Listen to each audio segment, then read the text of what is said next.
할렐루야.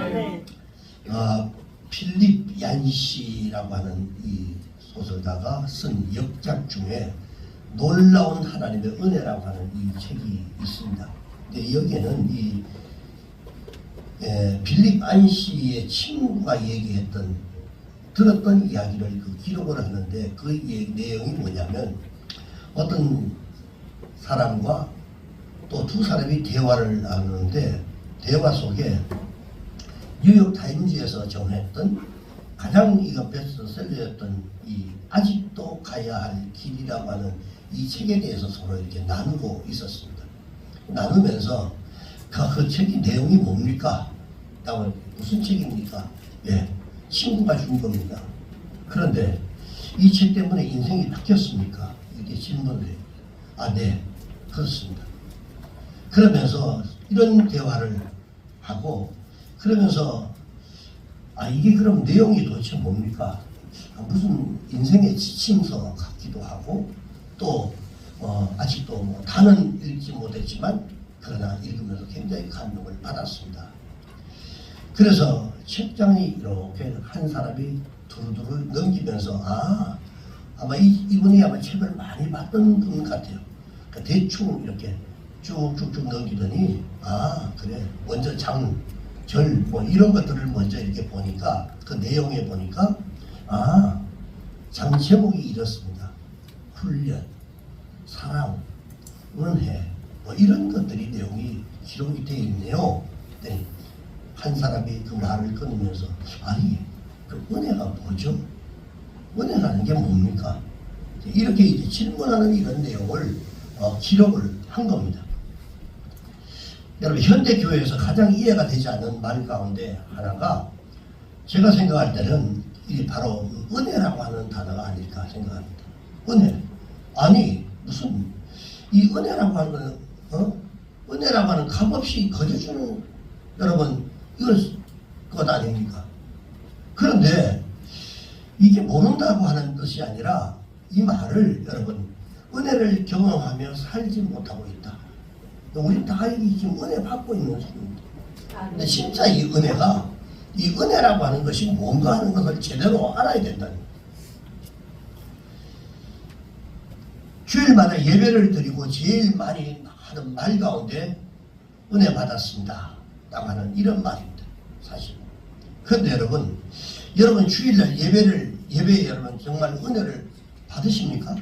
네. 만약에 아니면 예배 후에 성도들로부터 오늘 은혜 받았다는 이야기를 들어본 적은 혹시 있습니까? 네. 참 기특하십니다. 네. 성도 간의 대화 중에도 제일 많이 쓴 말이 하나님의 은혜라고 하는 말입니다. 그래서 이 에베소서 2장 8절에 보니까요, 우리가 예수를 믿고 구원받은 그 자체가 하나님의 은혜라고 하는 사실을 말씀해 주고 있는데 우리 같이 한번 읽어볼까요? 시작. 너희는 그 은혜에 의하여 믿음으로 말미암아 구원을 받았으니 이것은 너희에게서 난 것이 아니요 하나님의 선물이라. 자, 은혜를 선물로 받았다 라고 하는 말씀이에요. 우리는 분명히 은혜 받은 사람들이에요. 저도 은혜 받은 사람이고 여러분들도 다 은혜 받은 사람들입니다. 그리고 지금도 하나님의 은혜 가운데 우리가 살아가고 있는 거예요. 그런데 이해할 수 없는 사실은 우리를 접촉하는 이웃들이, 우리가 만나는 사람들이 우리가 은혜 받은 사람들이라고 하는 이 사실을 못 느낀다는 거예요. 이게 문제죠.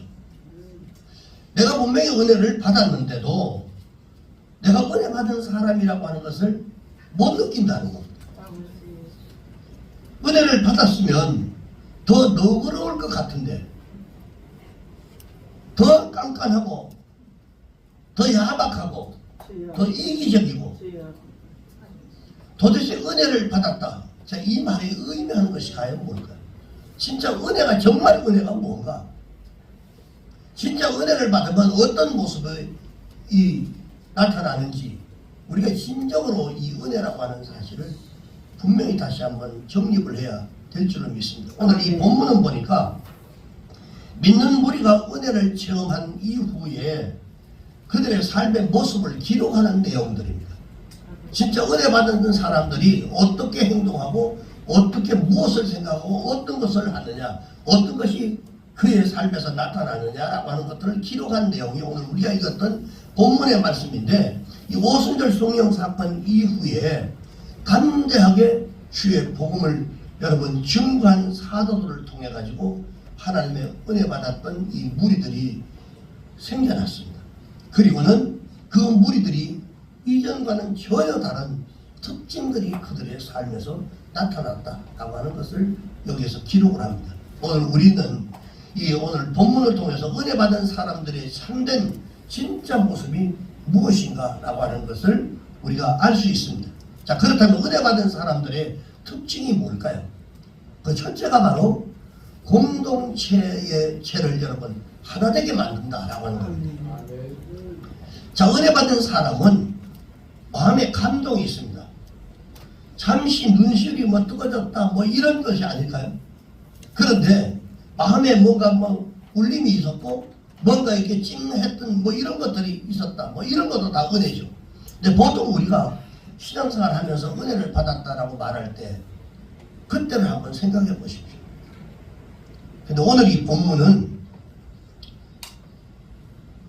어떤 변화가 일어나고 그 다음에 뭐 어떤 뭐 마스카라가 뭐 때로는 뭐 지워졌고 뭐 시커먼 뭐 눈물이 뭐 쭉쭉 뭐 쏟아져 나왔고 뭐 이런 얘기를 하는 게 아니라 오늘 본문은 다르게 말하고 있다는 거예요.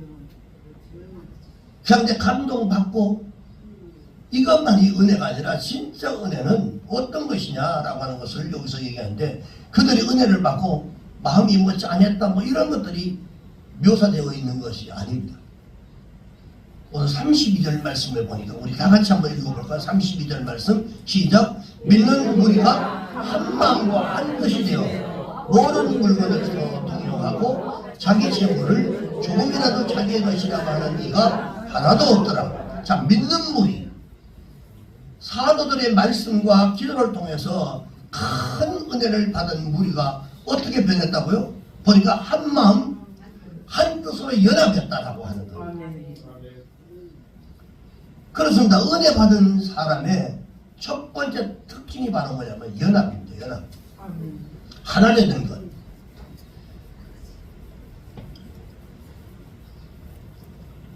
다시 말해서 은혜를 받지 못한 사람은요, 아무리 노력을 해도 절대로 연합할 수가 없다는 겁니다. 왜? 마음의 시기와 질투와 미움이 올라오기 때문에 그렇습니다. 피를 나눈 형제들이라도요, 여러분 아이들은 먹을 것 앞에서 여러분 싸웁니다.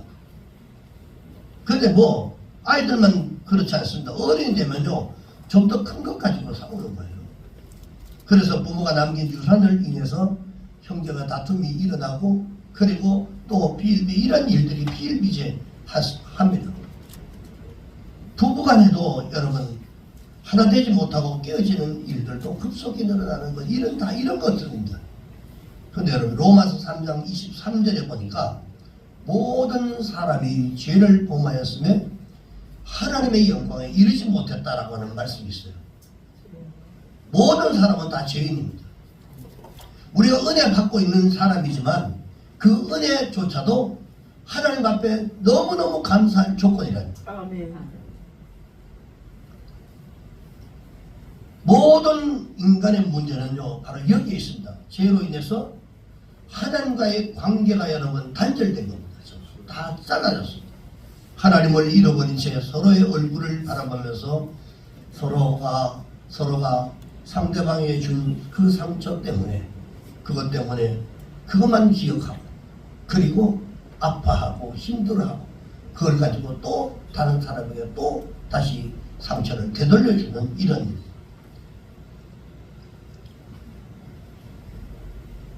저 사람과는 내가 도저히 내가 하나가 될 수 없다. 어떻게 저런 사람하고 같이 살아? 여러분, 우리는 그렇게 살지 마시기를 바랍니다.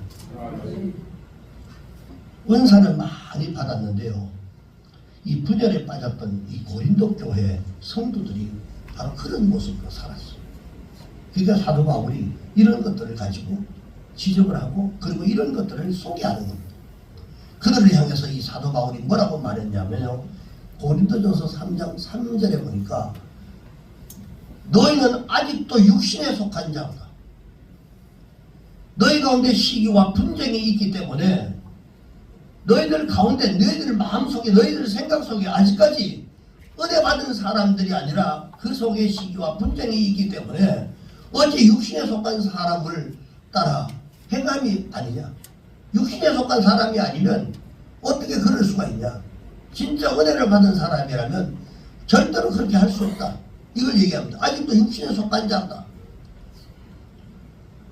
사랑하는 여러분, 은혜 받은 자의 첫 번째 특징이 뭡니까? 서로가 하나 되는 겁니다. 아멘. 시기하고 불평하는 것이 아니라 하나 되려고 하고 사랑하고 격려해주고 그리고 세워주는 일을 하는 게 이게 진짜 은혜 받은 사람이에요. 서로 용납하고 서로 사랑하는 것. 우리 열린 축복교회 성도들은 모두가 다 그렇게 사시기를 주의 여러분을 축복합니다. 두 번째는 은혜를 자기가 받았던 은혜가 있다면 은혜를 어려운 이웃과 서로 나누어 줍니다. 자, 은혜를 받았으면 은혜를 나누어야 진짜 은혜 받은 사람이죠. 은혜를 받고 나 혼자 간직하면 뭐합니까? 그 은혜를 나눠야죠. 그 나누면 이게 배가 된단 말이죠. 그런데 우리는 하나님의 무한하신 그 은혜, 한량없는 은혜를 받아 누리고 있음에도 불구하고 그 은혜를 나누질 않아요. 뭔가 여러분 기도하다가도 뭔가 내가 어제 응답 받았다. 좋은 일이 있었다. 그러면 서로 여러분 나누셔요. 혼자만 간직하지 마시고. 그러면 그게 배가 되고 또 그 이야기를 듣는 사람이 나도 기도해봐야지. 그리고 도전받고 또 그 은혜 속에 또 들어가는 거예요. 자, 이런 환경들이 사실은 교회 안에 조성이 돼야 됩니다. 근데 항상 보면 이런 은혜를 나누지 않고 주는 데 인색하고 그리고 또한 이런 모든 것들이 여러분 이 사도행전에 나타났던 성도들이 바로 그런 모습이었어요. 오늘 본문 4장 34절에서 35절에 한번 보겠습니다. 보니까요. 한번 같이 한번 읽어볼까요? 그 중에 시작. 그 중에 가난한 사람이 없으니 이는 밭과 집 있는 자는 팔아 그 판값에 가져오다가 사도들의 발 앞에 두매 그들이 각 사람의 필요를 따라 나누어 주고 본문을 보니까요. 그들이 은혜를 받았다고 기록을 하는데 사도들의 말씀을 듣고 그 은혜를 받은 거예요. 그랬더니 이 말씀이 무엇이냐면 주 예수의 부활에 대한 증언이었습니다. 자기가 받았던 은혜 그걸 나누는 거예요. 그리고는 4장 33절에 보니까 사도들이 큰 권능으로 주 예수의 부활을 증언하니 우리가 큰 은혜를 받았다. 자, 은혜를 어떻게 은혜를 받았습니까? 복음을 들었습니다. 이 복음이 뭡니까? 복음은 간단한 걸 우리가 너무 잘 아는데요. 여러분, 죄와 허물로 망가졌던 우리를 여러분 예수 그리스도 하나님의 아들 예수 그리스도께서 십자가를 지시고 아멘. 그리고 우리를 위해서 십자가에 지시고 사흘 만에 부활하셔서 그를 믿는 자에게 생명을 주셨다라고 하는 이게 복음입니다. 아멘. 여러분 그런데 그들이 받은 이 은혜는 십자가의 은혜였습니다. 아멘. 그들이 받았던 은혜도 십자가의 은혜요. 우리가 모두가 받았던 은혜도 십자가의 은혜입니다. 그런데 여러분 십자가에서 우리를 위해 죽으시고 부활하신 이 은혜를 우리 모두가 다 받았단 말이죠. 그런데 그 은혜는 우리도 이미 받은 거 아닙니까 여러분? 그런데 이들과 우리의 반응은 왜 이렇게 다르냐라고 합니다. 그들에게 복음은 생각하면 생각할수록 측량할 수 없는 하나님의 은혜요. 그리고 이해할 수 없는 하나님의 은혜였던 겁니다. 메마른 은혜가 아니었습니다. 여러분 과거에 그런 지나갔던 은혜가 아니었습니다. 그들에게는 이 은혜는 지금도 그들의 마음을 움직이고 있는 받았던 그 은혜가 지금도 내 삶을 움직여가고 나를 변화시켜가는 이런 은혜였습니다. 생명이 있는 은혜였습니다. 그래서 가난한 사람과 자신의 것을 나눈 겁니다. 억지로 구제에 참여한 게 아닙니다. 여기서 누군가가 선동한 게 아니에요. 우리를 위해서 십자가를 지시고 그리고 부활하셔서 나의 구원자요 주님의 이 되시는 이 주님의 은혜, 그 은혜가 그들의 마음을 지배하고 있었던 겁니다. 그 은혜를 간직하고 있었어요. 여러분, 우리는 은혜 받고 다 이걸 간직해야 되는데 다 잠들어서 다 잃어버려요. 사랑하는 여러분, 질문 한번 해보겠습니다. 은혜 받으셨습니까? 아멘. 그러면 여러분, 질문을 바꿔보겠습니다. 은혜를 나누며 살아가고 계십니까? 아멘. 나누셔야 돼요. 나누셔야 돼요. 아멘. 은혜 받은 것을 여러분 간증하느냐고 묻는 게 아닙니다. 이거를 간증하라 이런 얘기가 아니고 내가 받았던 은혜를 자꾸 나누는 거예요. 아멘. 은혜를 나누며 살지 않는 여러분, 만약에 그런 삶을 산다면 우리가 받은 그 은혜는 하나님의 은혜가 아닐 수도 있다라고 하는 겁니다. 그 자기 감동으로 그냥 어떤 감격하고 그냥 뭔가 감정으로 뭔가 울컥하고 받아가지고 하나님의 진짜 받은 은혜가 아닐 수도 있다라고 하는 겁니다. 세 번째는 자신이 하나님의 소유임을 할 수 있습니다. 설교 준비하면서 여러분 계속 듣는 한 가지 질문이 있었어요. 야, 이들은 어떻게 이럴 수가 있을까? 어떻게 이렇게 살 수 있을까? 그때 은혜나 지금 은혜나 똑같은데 나는 이 시대의 사람이기 때문에 현재 우리의 모습을 보면서 생각하는 거예요. 어떻게 그때 그 시대 사람들은 어떻게 이럴 수가 있을까? 여러분 이해가 안 되잖아요. 본문이 여러분 쉽게 이해가 되십니까 여러분? 34절 35절 우리가 다시 한번 읽어보겠습니다. 시작. 그 중에 가난한 사람이 없으니 이는 밭과 집 있는 자는 팔아 그 판 것의 값을 가져다가 사도들의 발 앞에 두니 그들이 각 사람의 필요에 따라 나누어 주니. 아니 공산주의도 아니고 여러분 어떻게 모든 소유를 나눌 수가 있는가 말입니다. 저는 여러분 일부 하나를 나누려고도 잠깐 좀 고민하는 이런 것들이 솔직히 말해서 있습니다. 인간이기 때문에. 근데 이 사람들이 어떻게 어떤 마음을 어떤 은혜를 받았길래 이렇게 자기의 것으로 여기지 않고 다 나눌 수 있었단 말입니다.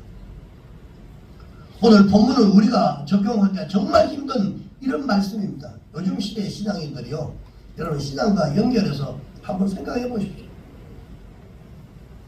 어떻게 밭과 집을 팔아가지고 그것도 사도들 앞에 갖다 둘 수가 있냐 말이죠. 그런데 더 놀라운 것은 이들이 그것을 자발적으로 했다는 거예요. 자발적으로. 광고하고 필요합니다 해서 뭐 얘기한 게 아니라 자발적으로 그 일을 했다는 거예요. 이들은 스스로 물건을 서로 통용했다는 겁니다. 어떻게 이것이 가능할 수 있을까요? 그것은 그 비밀이 바로 32절에 기록이 되어 있습니다. 그게 뭐냐면요, 같이 읽어봅니다.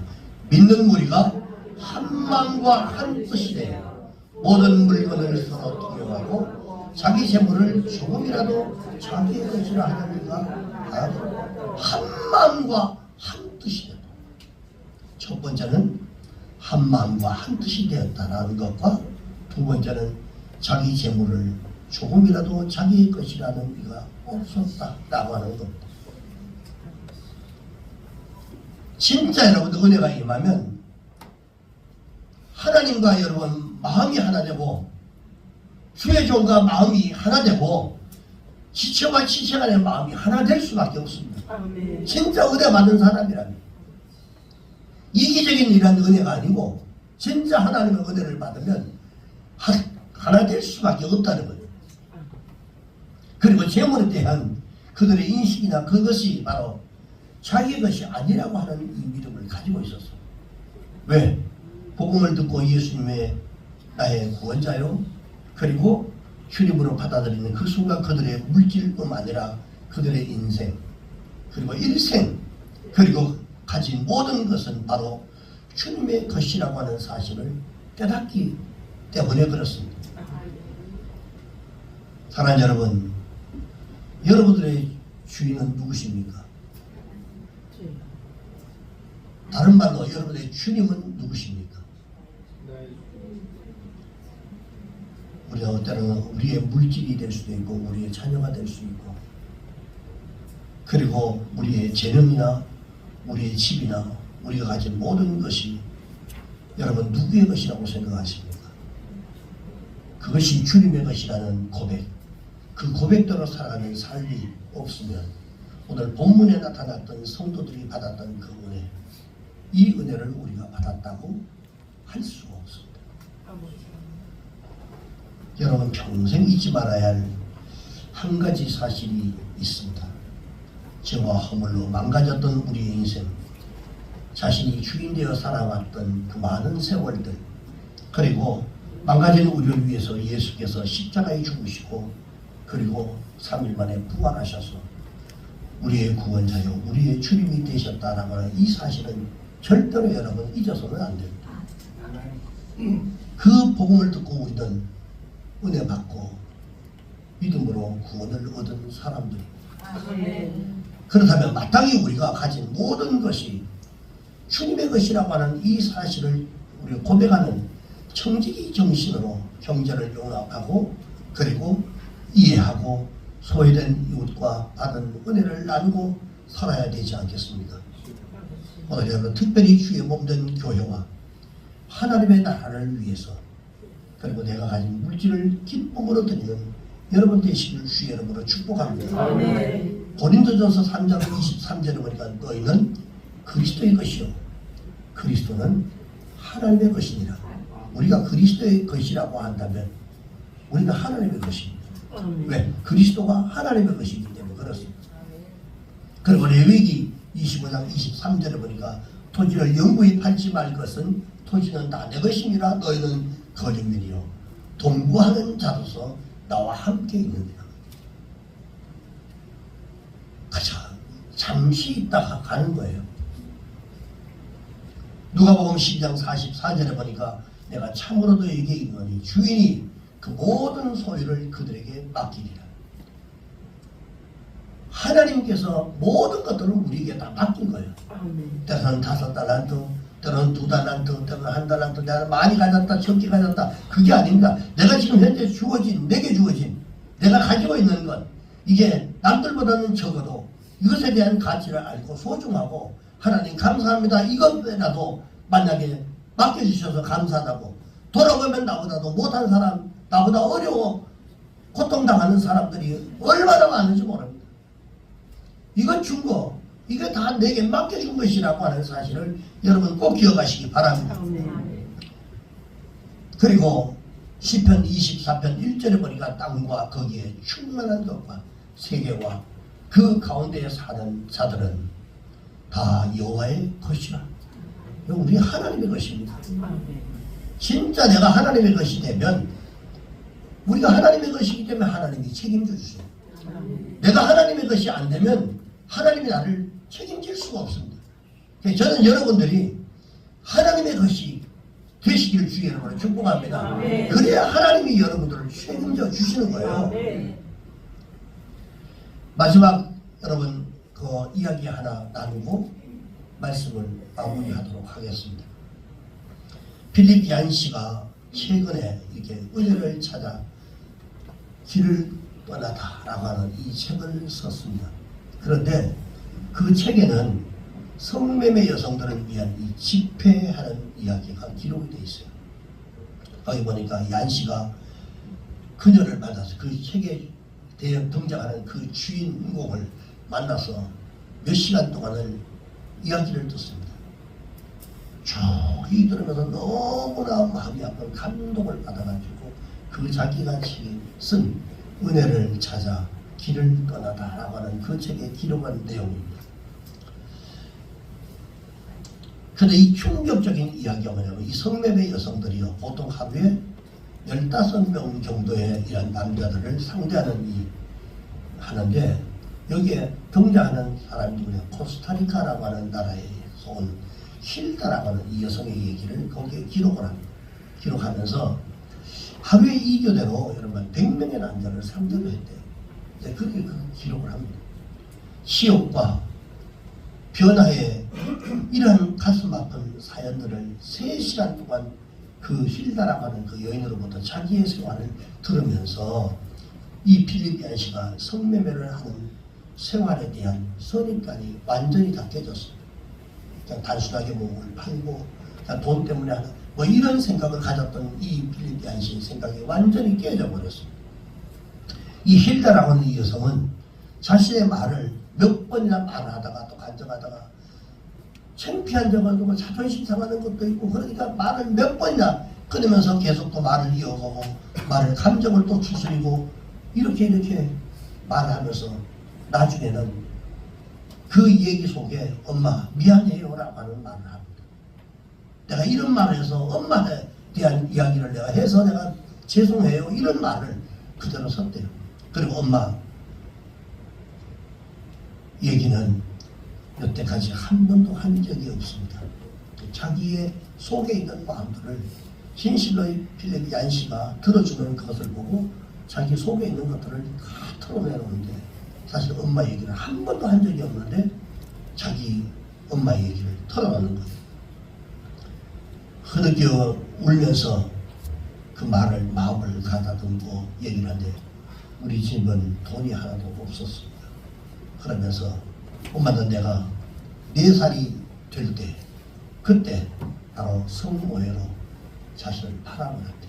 그리고는 또래 아이들이 학교 갈 때 자기는 매운굴에서 그래서 일을 했고 나이가 어린 탓에 돈도 더 많이 벌었대. 정말 그런 고생 이런 고생이 없었다고 하면서 털어놓고 밤마다 울다가 조용한 밤이 되면 울다가 지쳐서 잠이 들고 이렇게 지냈습니다. 그리고 자신이 번 돈은 버는 쪽쪽 다 엄마가 다 가져간다.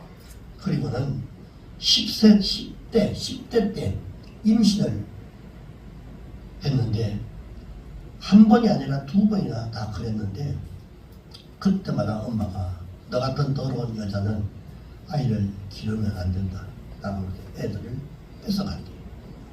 그리고 다시 자신을 매운굴로 다시 보냈답니다.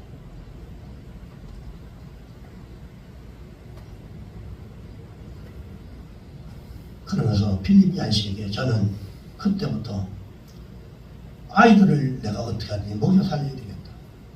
그러면서 돈을 벌려고 더 열심히 일했고 때로는 이교대로 이렇게 사람들을 받을 때도 있었다 라고 하는 얘기를 합니다. 아이들에게 내 사랑을 보일 수 있는 길은 오직 이것밖에 없다. 내가 너희들을 싫어서 뛰어내고 하는 것이 아니라 내가 너희들을 사랑하기 때문에 내가 이것을 해야 된다라고 하는 이 얘기를 하면서 평생 나는 더럽고 추한 기분이 자신이 들었고 그리고 창피했다고 하면서 얘기를 하면서 고통을 잊으려고 때로는 술도 마시고 코카인도 대하고 이렇게 살았다. 아이들만 아니라면 살아갈 이유가 자신은 없었다고 고백을 하면서 하루는 어떤 손님이 자기가 시킨 대로 변태짓을 안 하면 그냥 버럭버럭 화를 내면서 때로는 야구방망이 들어가지고 사정없이 내리치는 그걸 맞아가면서 머리가 때로는 막 터져버리고 그러면서 필리피안 씨에게 그때 깨어져가지고 이제 터져버린 이 꼬맨 이 자국을 이렇게 보여주면서 보여줬대. 이거 보이죠? 이러면서.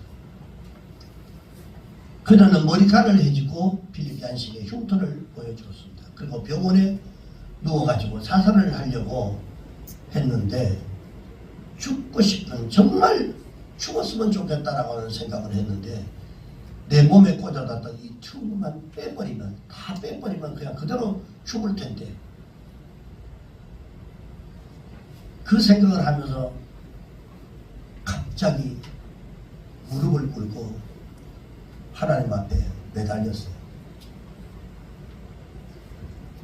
어떻게 하든지 간에 이 성매매에서 벗어나고 싶었고 자기가 낳은 내 아들에게 엄마다운 아들이 되고 싶었다라고 하는 고백을 하면서 그때 하나님이 기적적으로 저에게 환상을 보여줬습니다 라고 얘기를 합니다.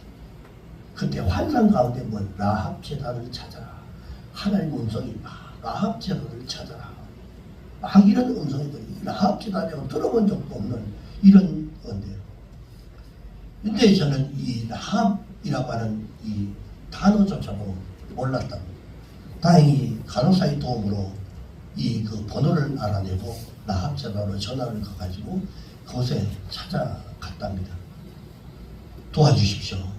저는 죽어가고 있습니다. 더 이상 못 견디겠습니다. 라고 하면서 자신의 얘기를 쭉 쏟아내는 힐다라고 하는 이 성매매 여성이 다행히 그들이 돕는 이런 재단, 이 라합 재단에서 이 메릴리에나라고 하는 이 하나님의 사람을 만났습니다. 예수 믿는 사람을 만나고 그녀를 통해 가지고 하나님의 은혜를 받아 누리게 됩니다. 이 빌립 얀시가 그 책을 마무리하면서 이렇게 썼어요. 예수님을 따르는 우리는 하나님의 은혜를 베푸는 자로 지치고 사나운 세상에 은혜의 막강한 힘을 풀어넣는 자로 부름을 받았습니다. 죄인, 부자, 가난한 사람, 빛이 더 필요한 사람, 버림을 받은 사람, 그리고 생각이 다른 사람, 압제와 압제받는 사람 모두에게 언제라도 은혜가 흘러가는 것, 곧 교회가 바로 그런 것으로 소문나기를 위해서 기도합니다. 마지막 책에 이렇게 기록했습니다. 다시 한번 읽어드릴게요. 예수님을 따르는 우리는 하나님의 은혜를 베푸는 자로 지치고 사나운 세상의 은혜에 막강한 힘을 풀어넣는 자로 우리가 부름을 받았습니다. 죄인, 부자와 가난한 사람, 빛이 더 필요한 사람, 버림받은 사람, 나와 생각이 다른 사람, 압제자와 압제받는 사람 모두에게 언제라도 은혜가 흘러가는 곳, 교회가 바로 그런 곳으로 소문나기를 기도합니다. 라고 마무리를 합니다. 이 기도가 우리 교회, 우리 성도들의 기도가 되기를 주님의 이름으로 축원합니다. 기도하겠습니다.